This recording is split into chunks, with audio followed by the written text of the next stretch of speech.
चीन से पाकिस्तान को $1 अरब कर्ज मिल गया। तर्जुमान स्टेट बैंक ने तस्दीक कर दी। कहा चीन से $1 अरब कमर्शियल कर्जा मिला है। पाकिस्तान ने रवां हफ्ते चीन को पेशगी अदायगी की थी।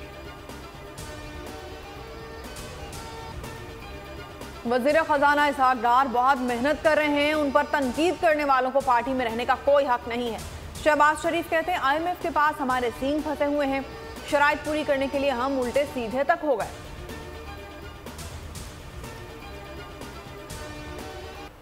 शहबाज शरीफ और इसहाक डार ने मुश्किल तरीन मुआशी हालात में मुल्क को चलाया। मरियम नवाज का दावा। कहा हमारी हुकूमत ने पाकिस्तान को डिफॉल्ट होने से बचाया। मजीद कहा नून लीग कायदे आज़म मोहम्मद अली जिन्ना की जमात है।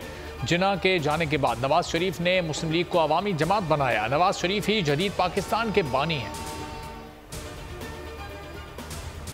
शहबाज शरीफ नून लीग के बिला मुकाबला सदर मुंतखब। मरियम नवाज सीनियर नायब सदर और चीफ ऑर्गेनाइजर मुकर्रर। एहसन इकबाल जनरल सेक्रेटरी होंगे। मरियम औरंगजेब को सेक्रेटरी इतलात बना दिया गया। नून लीग जनरल कौंसिल इजलास में फैसले। शाहिद खाकान, मिफ्ता इस्माइल समेत अहम क़यादत शरीक नहीं हुई। नाअहली 5 साल से ज्यादा नहीं होगी। इलेक्शन की तारीख सदर नहीं इलेक्शन कमीशन देगा। सेनेट में इलेक्शन एक्ट 2017 में तरमीम कर दी गई। बिल कसरत राय से मंजूर। PTI और जमात इस्लामी ने बिल की मुखालफत की।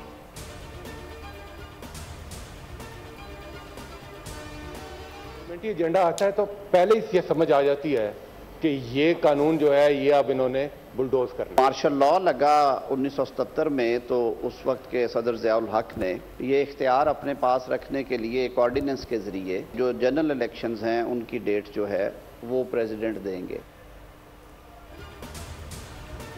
करप्ट और नाअहल अफराद को बचाने के लिए पार्लियामेंट को बुलडोज किया जा रहा है। ऐवान बाला में कायदे के खिलाफ शहजाद वसीम का एतराज़। सेनेटर मुश्ताक अहमद बोले इलेक्शन कमीशन को मुआशी खुद मुख्तारी हासिल नहीं है।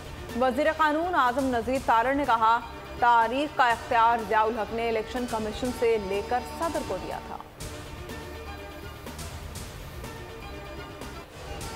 अपील और नजरसानी का दायरेकार मुख्तलिफ है। चीफ जस्टिस उमर बंदियाल के रिव्यू एक्ट के खिलाफ दरखास्तों पर रिमार्क्स। कहा नजरसानी में असर नौ समात तो नहीं हो सकती। हम दाद रसी के इस ऑप्शन को वेलकम करते हैं। समात पीर तक मुलतवी। हुकूमती इत्तेहादी नफीसा शाह ने बजट को इंतखाबात का बजट करार दे दिया। कहा यह कैसा बजट है। कहा गया था मुश्किल फैसले करेंगे, कोई मुश्किल फैसला नहीं हुआ। हमारे सरों पर मुआशी तूफान खड़ा है। IMF दबाव डाल रहा है। 1 माह बाद मईशत मजीद मुश्किल में होगी।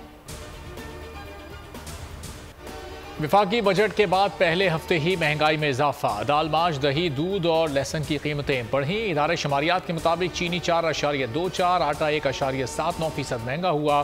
प्याज, घी, कुकिंग ऑयल और चिकन सस्ती हुई।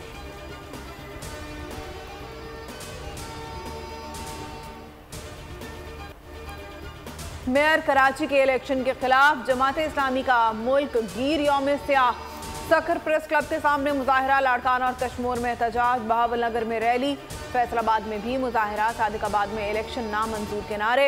इलेक्शन दोबारा करवाने का मुतालबा। अमीर जमात इस्लामी सिराजुल हक ने ट्वीट में लिखा 3 लाख वोट वाले को जितवा दिया, 9 लाख वोट वाले को हरवा दिया। नतीजा सियासी दहशतगर्दी के जोर पर बदला गया।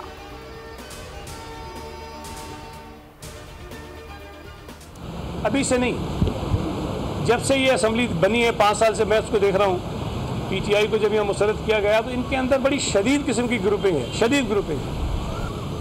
पहले दिन से कह रहे हैं, आज भी कह रहे हैं, हम उन सबसे रब्ता करेंगे, मुलाकात करेंगे और उनको इस बात पर कायल करने की कोशिश करेंगे कि वो मुर्जा वहाब साहब के साथ और पाकिस्तान पीपल्स पार्टी के साथ मिलकर कराची के लोगों की खिदमत करें। कराची के शहरियों के एतमाद पर पूरा उतरेंगे और मसाइल हल करेंगे। सईद गनी कहते हैं पहले दिन से कह रहे थे तमाम जमातों के साथ मिलकर काम करें। शुरू से ही PTI में शदीद ग्रुपिंग है।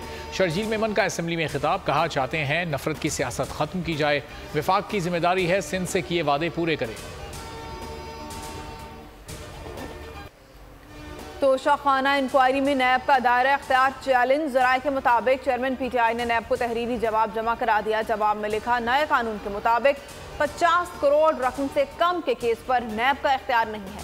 नैब ने चेयरमैन PTI को 21 जून को तलब कर लिया है।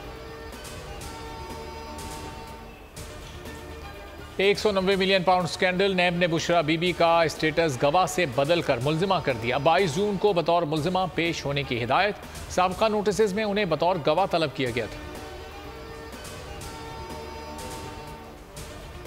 लापता आजम खान को नैब का नोटिस। साबिक प्रिंसिपल सेक्रेटरी 19 जून को तलब आजम खान की गुमशुदगी के खिलाफ थाना कौसार में मुकदमा दर्ज। यास्मीन राशिद 12 मुलजिमों की दरख्वास्त जमानत खारिज। एंटी करप्शन ने हमाद अजहर के खिलाफ मुकदमा दर्ज कर लिया। एंटी करप्शन के मुकदमे पर हमाद अजहर का रद्द-ए-अमल। कहते हैं फैक्ट्री की बिल्डिंग का नक्शा पास ना कराने का इल्ज़ाम लगाया गया है। फैक्ट्री जब तामीर हुई थी तो उस वक्त मैं स्कूल में पढ़ता था। मसला बिल्डिंग रेगुलेशन का नहीं बल्कि सियासी वाबस्तगी का है।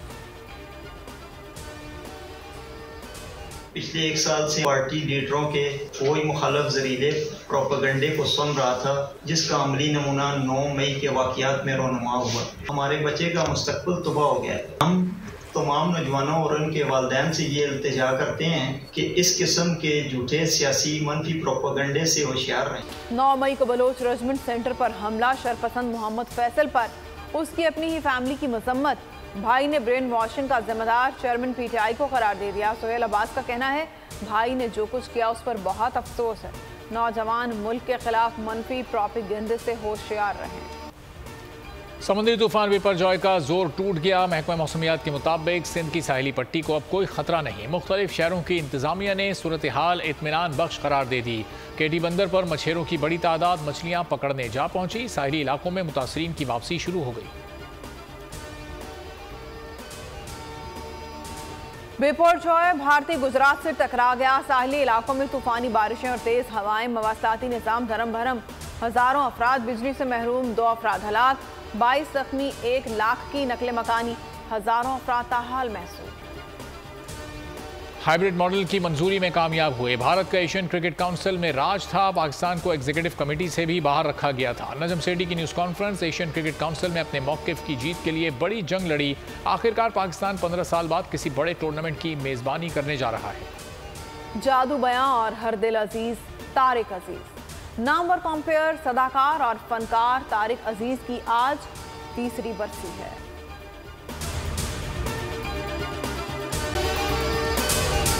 अगर आपको ये वीडियो पसंद आई है तो हमारे चैनल को सब्सक्राइब करें और बेल आइकन को प्रेस करें।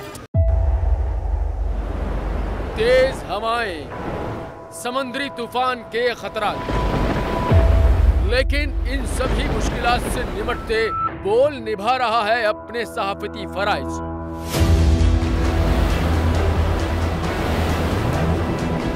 समुद्री तूफान बिपरजॉय की ट्रांसमिशन बोल रहा है सबसे आगे। किस तरह से और कहां पे ये समुद्री तूफान पाकिस्तान के कौन से इलाकों को हिट कर सकता है, बोल रहा सबसे आगे। लम्हा बा लम्हा हर खबर से किया आवाम को आगाह। इस वक्त जो है मौजूदा सूरत हाल काफी हद तक तशवीशनाक होती जा रही है। केटी बंदर ठट्टा पे ज्यादा ये हिट करेगा तमाम।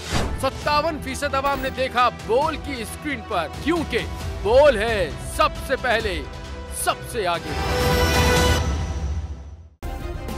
सब्सक्राइब करें और बेल दबाएं ताकि कोई खबर रह न जाए।